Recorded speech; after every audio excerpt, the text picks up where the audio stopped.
Resuming debate, reprise de débat. L'honorable député de Brome-Missisquoi. Merci, Monsieur le Président. Vous m'avertirez quand il restera 1 ou 2 minutes. Là.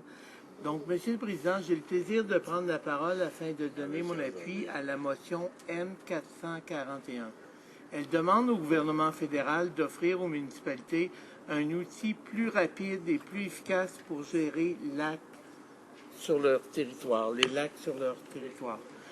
Cette motion est très importante pour les communautés rurales partout au Canada, surtout celles qui comptent plusieurs lacs. J'ai dénombré une 50aine de lacs juste dans la circonscription de Brome-Missisquoi. Dans mon comté, les municipalités font face à des obstacles de taille lorsqu'elles tentent de mieux gérer leur plan d'eau. Pourtant, les municipalités sont plus près de leurs citoyens et sont les mieux placées pour agir en leur nom. Voilà pourquoi nous croyons qu'un allègement du processus est nécessaire. En parlant avec des intervenants des divers milieux, j'ai été mis au courant de nombreux cas où les municipalités ont tout simplement décidé de se retirer du processus administratif. Dans certains cas, la lutte a duré des années, Monsieur le Président. Laissez-moi vous parler de la situation dans Brome-Missisquoi pour vous donner une idée. Mais avant, je tiens à remercier par le fait même le travail formidable des organismes de bassin versant de Brome-Missisquoi qui travaillent sur ce dossier depuis des années. Leur travail m'a permis d'en apprendre beaucoup sur la situation des lacs de Brome-Missisquoi. À titre d'exemple, sur le lac Branty, il y a régulièrement des gens qui pratiquent le ski nautique ou l'usage de motos marines. Dès que ce type de navigation se manifeste, il ne reste aucune autre alternative pour les autres plaisanciers que de se retirer des eaux afin d'éviter d'être frappés par une embarcation. Pourtant, la faible superficie de ces lacs permet à de bons nageurs de les traverser facilement à la nage. Mais il est téméraire pour eux de tenter une traversée sans avoir une embarcation d'escorte afin de faire le guet pour les protéger. Même les risques de collision entre embarcations ne sont pas exclus. En 87, sur le lac Brome, un homme se noyait lorsque son voilier fut frappé par une embarcation à moteur. En 86, sur le même lac, un canot a été lourdement endommagé par une embarcation à moteur de 225 chevaux vapeur dont le conducteur avait été aveuglé par le soleil. Durant l'été 2005, une chaloupe équipée d'un moteur a failli frapper 2 kayakistes. Les engins sont de plus en plus puissants et leur nombre s'accroît annuellement. Sur le lac Brome, on dénombre plus de 400 embarcations à moteur, dont la moitié comporte des moteurs de plus de 50 chevaux vapeur. La surveillance des autorités est difficile à accomplir. Le territoire de la municipalité du canton d'Orford, ainsi que celui des municipalités environnantes, sont parsemés d'une multitude de lacs. Puisque certains lacs sont plus importants en termes de superficie, il va de soi que les agents ont du mal à couvrir les plus petits lacs. De ce constat, il s'avère que la mise en application de la réglementation actuelle sur nos lacs est quasi impossible dans le cadre législatif actuel. Outre ces problèmes de sécurité, il y a les problèmes de l'environnement. La pollution sonore créée par certains types de moteurs dérange les riverains. On constate aussi une érosion des berges créée par le sillage laissé par les bateaux à moteur qui font de grosses vagues. Une très grande proportion des embarcations sont encore propulsées par des moteurs à 2 temps. Ce type de motorisation a pour particularité de rejeter l'huile qu'elle consomme. Pourtant, plusieurs résidences riveraines puisent leur eau potable dans ces mêmes lacs. Il en va de soi que l'utilisation de certains moteurs à essence sur nos lacs peut avoir un effet négatif sur la santé pour les riverains qui consomment cette eau pour leurs besoins.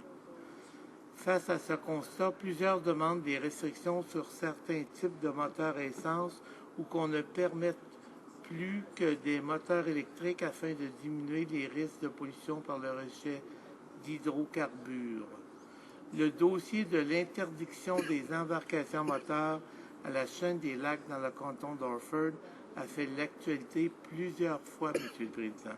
En juin 2006, la municipalité du canton d'Orford a procédé à une consultation publique qui a permis la présentation de mémoires relatifs à l'abolition des bateaux à propulsion mécanique sur la chaîne des lacs. Suite à ces consultations en novembre 2007, le conseil municipal a adopté à la majorité la proposition d'interdire les bateaux à propulsion mécanique, sauf les bateaux propulsés par un moteur électrique alimenté par une batterie. Il a fallu attendre l'hiver 2009 pour finalement recevoir une réponse négative de Transport Canada. Transport Canada a plutôt imposé le respect de la réglementation en place, ce qui a fait échouer la démarche de la municipalité et de l'association locale malgré une mobilisation générale de la population. Le processus prévu par le règlement actuel peut coûter des centaines de milliers de dollars aux toutes petites municipalités qui n'ont tout simplement pas ces moyens. Le processus peut s'étirer sur des années, comme dans l'exemple que j'ai donné. Dans le cas d'une municipalité de 1500 habitants, entreprendre une démarche qui dure des années nécessite des conseils juridiques, ce qui peut coûter très cher. Donc, avec la réglementation actuelle, si 99% des citoyens côtoyant un lac sont d'accord pour imposer une restriction, un seul peut y désobéir et se promener avec un bateau équipé d'un moteur de 300 chevaux sur un petit lac grand comme la colline parlementaire, par exemple.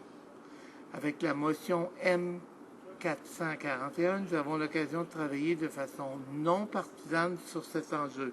Ma collègue l'a très bien dit, il n'y aura pas de bureaucratie, c'est justement pour éliminer de la bureaucratie, il n'y aura pas de coût non plus. Donc, si nos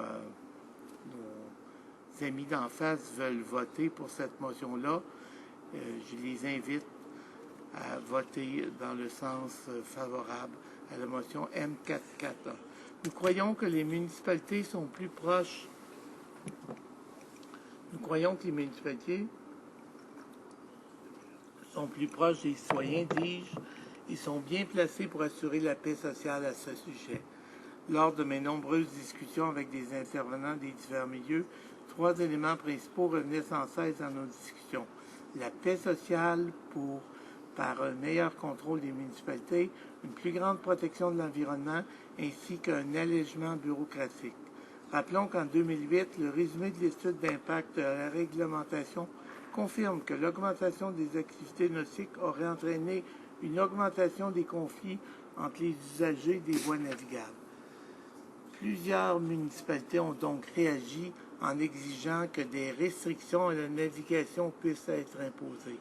Il est de notre devoir de répondre à leurs demandes en appuyant cette motion.